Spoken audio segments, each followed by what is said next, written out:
this series of lectures, I'll talk about the topic of trigonometric functions in math computations, especially in AMC 12. My talks are mainly based on one chapter of the book, a tour guide of pre-college math, which I'm writing, a level B, which I'm writing with Dr. Hongwei. Alright, so let's start from those basic definitions, how we define functions, trigonometric functions like sine and cosine. Here's the basic setup. We have a right triangle, which I denote as A, B, C. C is the right angle, that is 90 degrees. So I denote lowercase c as the hypotenuse. We have two legs, A and B. Alright, so this is angle B, this angle A, this is angle B. So the way we define sine functions, so I define the sine A equals the opposite leg A divided by the hypotenuse, which is C. And we define the cosine A equals the adjacent leg B over the hypotenuse C. So this is how we define the sine and cosine for a given angle. Similarly, if you look at angle B, we have the sine B equals its opposite side, opposite leg, that's B, over the hypotenuse C. And then we have the cosine B equals the adjacent leg divided by the hypotenuse, which is A over C. Now keep in mind, the relation between A and B is A is B equals 90 degrees minus A. Alright, from here, so this is how we define sine and cosine. Now there are other trigonometric functions like tangent, cotangent, secant, cosecant. Those things we'll talk about later. But for now, let's just focus on sine, cosine, two most important ones. Okay, now from the basic definition, we can immediately deduce two trigonometric identities. Now, there are a bunch of trigonometric identities. For now, let's just look at two of them. So from here, I derive the number one. If I take the sum of squares of sine and cosine, so we have the sine A squared plus the cosine A squared, which is the A squared over C squared plus B squared over C squared. Okay. This is just A squared plus B squared over C squared. Okay. By Pythagorean theorem, we know A squared plus B squared equals C squared. So this one equals 1. And this is the first trigonometric identity, which is probably the most important one. Okay.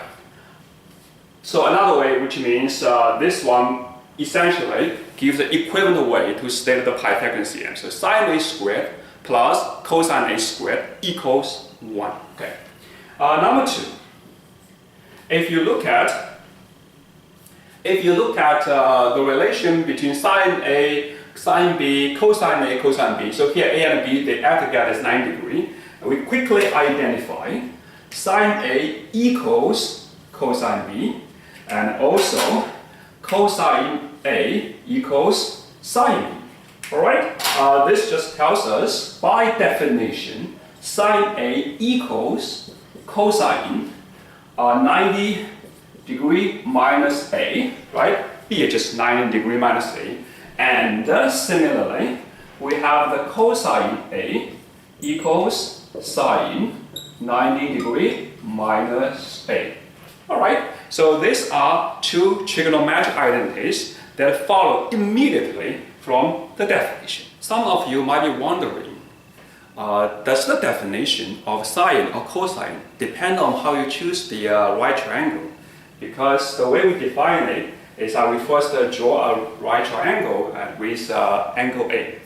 The answer is no. As long as the angle is fixed, it does not depend on which right triangle you choose. This is just due to a similarity. So let me put it here. If I have, say I have a right triangle, right? So this is my angle A. So this is B and this is C. Now if we draw another right triangle with the same angle A, that we know they are similar. Similar just means, one is either stretched or compressed proportionally. The way we tell whether two triangles are similar is just there are criterions. The most often used is if all the angles are the same, then they are similar, right? Alright, so here we have similar. So this is B prime and C prime. Okay, now if you look at the ratios, the ratio, sine A is the opposite leg divided by the hypotenuse. And then if I look at another, the new right triangle is the opposite hypotenuse and divided by the opposite leg divided by the hypotenuse is the same ratio. So here we have the similarity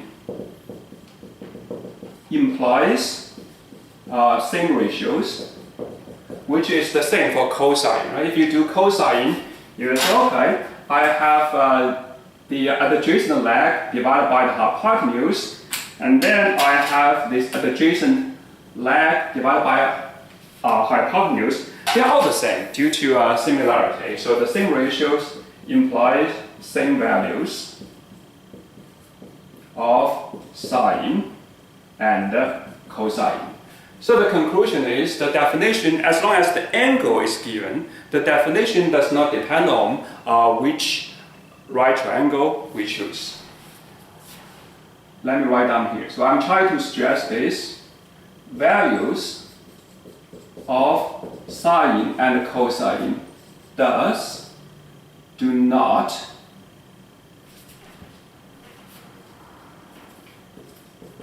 depend on right triangles. So this is my point because of similarity. Next, let's look at the values of trigonometric functions sine and cosine for some special angles. The simplest one is 45 degree. Number one, if the A is 45 degree, and that's the case when we have an isosceles right triangle. This is our A, B, 45. This is also 45, 90. Alright, as we said, it doesn't really matter which right triangle we use as long as the angle is the same. So I can just put the simplest 1, 1, 1, and this is the square root 2. Alright, if we recall the definition of sine and cosine, sine is the ratio between the opposite leg and the hypotenuse. Cosine is the ratio between adjacent leg with hypotenuse, and immediately we get the sine 45 degree is 1 over the square root 2. Now we can rewrite this as the square root 2 over 2, and I have the cosine 45 degree is the same as sine for this one. So we have the 1 over square root 2, that's the square root 2 over 2. Alright, so we have the sine and the cosine value for the angle 45 degree. The second special angle we want to look is 60 and 30. So here I draw a right triangle with 60, 30 and 90, of course. Okay, the ratio between sides for this special right triangle is kind of well known. So let me remind you what they are. If I put the leg opposite to 30 as 1, then we'll have another leg is square root 3, and this is 2. This relation is often used in AMC 10 and AMC 12 computations and in other math computations. If you forget why we have this kind of ratio, the justification is very simple. Basically, this one is just half of equilateral triangle. Right? So if I do another half, I just flip in another way to say, I just flip this right triangle with respect to BC, and this is what we have. This is equilateral. If I have 30, right? 1, this is 2, this guy is equilateral. Right? And then it's very easy to see we have 1, 1, 2, 2, the square root 3 just from the Pythagorean theory. Okay, alright. Then we just apply the definition, right? Sine A and cosine A. I have the sine 60 degree equals the opposite leg divided by the hypotenuse, so square root 3 over 2, that's sine. And cosine 60 which is just 1 over 2. And then I have sine 30. Either we just from the picture, or we just use sine 30 equals cosine 60. Right, so this is 1 over 2, and we have the cosine 30 degree equals sine 60. That's square 3 over 2. Okay, so this is the second class of special angles, 30 and 60. Now, let's look at a more interesting example. We want to find the sine and cosine value of angles 18, 36, and 72. This is the right triangle that has 18 and 72. We set the hypotenuse to be 1. When we first look at this, it's not so clear what is the length of the legs AC and BC. So what I'm going to do is I'm going to reflect this right triangle along the leg BC. This will lead to an isosceles triangle. So we flip the triangle ABC. A falls on the point D. This is 9 degrees. This is 18. And this is also 72. Alright, so the triangle ABD is an isosceles triangle. Now, let me redraw the picture here.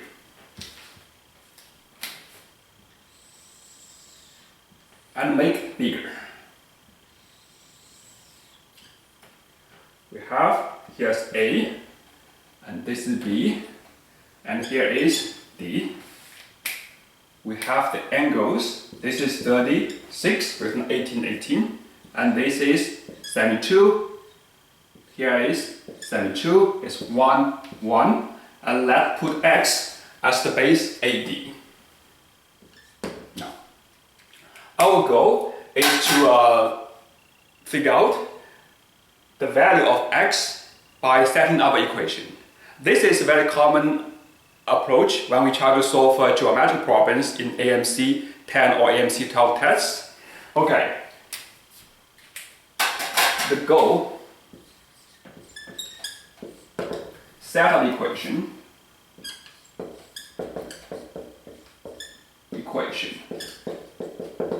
for X. Let's draw a helping line. From A, we draw a helping line. This is, I denote this by E. Now, AE bisects the angle. Bisects the angle A. So here we have, this is 36. This is also 36. And then we have this angle, 36, 72, 72. So this is 72. Now, by doing this, you see we have created two other isosceles triangles, 36, 36, 72, 72. So this, if this is X, this one is also X. And also, if I look at the BE, red, if I put a BE, this one is X as well, and then ED, this is 1 minus X.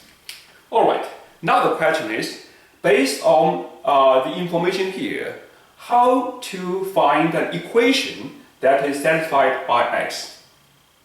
There are different ways to achieve that goal. The most elementary way is to use similarity. Use similarity to get the equation. Let's see. Here we have two similar triangles. One is BAD. It's 36, 72, and 72, right? And then we also have triangle AEAD. That's also 36, 72, 72. So we have two similar triangles. What we have is triangle ABD. ABD. It's similar to triangle EAD. Angle EAD. Both of them is 36, 72, and 72. Alright. And then we can establish the ratio between corresponding sides. For here it's BA, this is 1, so we have from here, we deduce 1, this is BA to X, this one equals the side X over 1 minus X.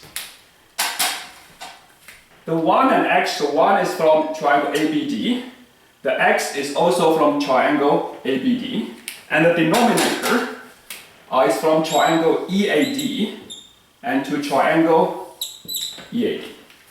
Okay. So here we have an equation that involves fractions. Now if you try to deduce the X from these fractions, we just multiply, we just do the cross multiplication. From here we get, from here, we derive an equation of X, which is 1 minus X equals X squared.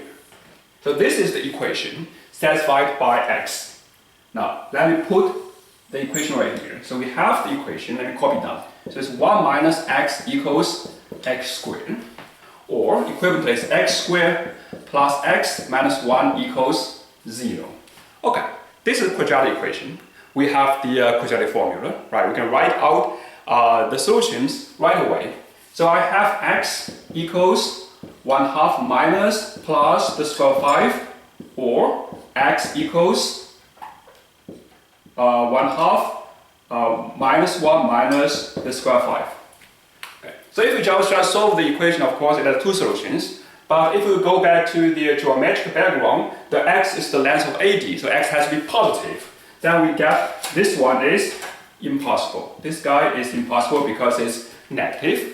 So our conclusion is the X equals -1 plus square root of 5 divided by 2.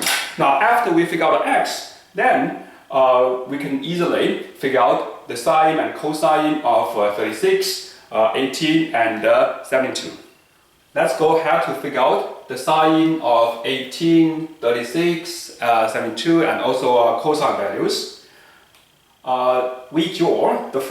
Let's draw the height BC on the side AD. It also bisects the length AD. Now because we know the X, which is AD, is the square root of 5 minus 1 divided by 2, then I know half of 8 is just divided by 4. Now this one is 1, so 18 square root of 5 minus 1 divided by 4, 1. Then we immediately, just by the definition of sine and cosine, we immediately derive the sine and the cosine value. Sine value of 18, which is the same as cosine value of 72. So from here, we get the sine 18 equals this one divided by 1, so that's just 4. The square root of 5 minus 1, which is the same as cosine 72. As for cosine 18, and which is the same as sine 72, what you need to do is just to use the Pythagorean theorem to figure out the length of BC and then apply definition. Or you can just use the very first trigonometric identity, which is equivalent. Sine squared plus cosine squared equals 1. For that part, I leave as an exercise. For cosine 18, which is the same as sine 72, this leave as an exercise. Alright. Now, let's see how we get a sine or cosine value of 36. For that, let's go back to the original picture where we drew the helping line. So AE is a line that bisects the angle BAD, 36, 36, 72, 72, right? So that's how we get two similar triangles and we set up equation to get the X. Let's use the picture to get the sine and cosine value of 36. Here, 36, 72, 72, as we said before, this is an isosceles, but this one is also X. 36, 36, this one is also X. Alright, now of course this part is 1 minus X. Let's recall, we already get X, right? So X, this part X equals the square root of 5 minus 1 divided by 2. Then, in order to get a sine or cosine value of 36, what do? We just draw a height from E to AB. We draw a height from E to AB. This we denote as F. Okay. Alright. Because it's isosceles, therefore F is also the middle point of BA. The whole thing is 1, so this part is 1/2. This part is also 1/2. Now, within this triangle, right? Within this triangle, we can figure out just by definition our sine and cosine, right? For example, immediately what we get is from here we derive the cosine of 36. That is the adjacent leg divided by the hypotenuse. So it's 1/2 over the square of 5 minus 1 divided by 2, and this equals 1 over 2 cancel, square of 5 minus 1. Now we can simplify the denominator, and this is the same as square of 5 plus 1 divided by 4. So this is the value of cosine 36. Now if you want to find the sine 36, then what you just apply the Pythagorean theorem to get the EF, and then use the EF to divide the hypotenuse. And for that, again, I leave as an exercise. For sine 36, leave as an exercise. You can do by yourself, just apply the Pythagorean theorem. The third thing I want to talk about in this lecture is another unit of angles, which is called radian. Of course, we already know the unit of degree, which was from long time ago in ancient time. Now, what is radian? So compared to the definition of degrees, right, I would say the notion of degrees, the notion of radian is more intrinsic. So here's how we define the radian. Consider a circle with a radius 1. This is 1, okay. I have an angle, say theta. This is my angle theta. Alright. This is radius 1, the radius is 1. And then we are able to calculate the length of this arc that's associated with theta. So the length, if I use the red one. Alright. What is the length of this arc? So what's the length? Equals theta over 360, so it's a portion of 8, right? And then multiply by the length of the full circle. We can simplify this as theta times pi divided by 180 degrees. So this is the arc length associated with the angle theta. So the point is, if I have angle theta, there's one-to-one correspondence between the angle and the associated arc length, which is from angle theta to theta pi over 180 degrees. So here, of course, we use the unit of degree. And this one we denote as, we call the radian, the unit of radian. You see, it's more intrinsic. It just means the length of the associated arc.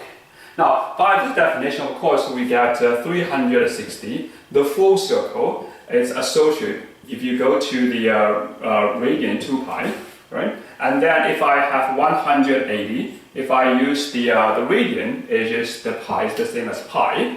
And if it's 90 degree, then it's pi over 2. 45, it will be pi over 4. If it's 30, right, so this is pi over 6. If it's 60, it's pi over 3. If it's like 18, the one we just worked out about the trigonometric functions, this one is just pi over 10, right? And also, of course, you have 36. This is just pi over 5, right? Okay, now, if you are wondering, like why the unit of degree seems okay, right? It's kind of intuitive. Why people use this kind of unit of radian, you have to deal with the pi. Well, there are different reasons. One reason is probably for some people it's more convenient, more intuitive. Like for me, I don't want to always write the circle, right? Circle means the circle, like the degree, right? If I just use pi, I don't have to always write the circle thing, and the pi is more convenient for me. But I think the most important reason that you use radian, because if you go to calculus, in the context of calculus, trigonometric functions, sine and cosine, they are very important in many aspects. Now there, in calculus, radian is exclusively used, always radian, the unit of radian. So this one is used in calculus. So I would say that is probably the most important reason that we use the unit radian.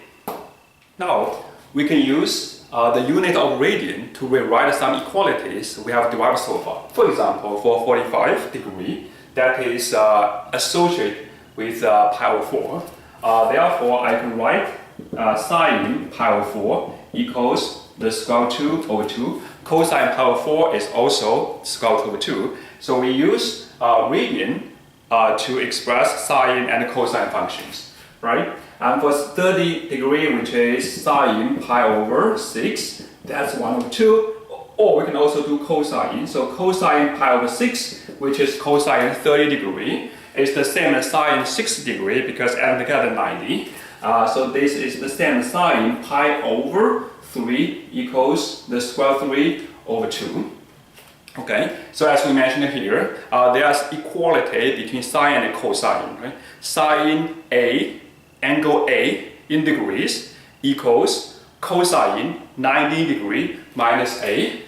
This is what we said before. So sine A in degrees equals cosine 90 degree minus A. This is in degrees. And we can also rewrite this. We can also rewrite this trigonometric identity in radians. If I write this in radians,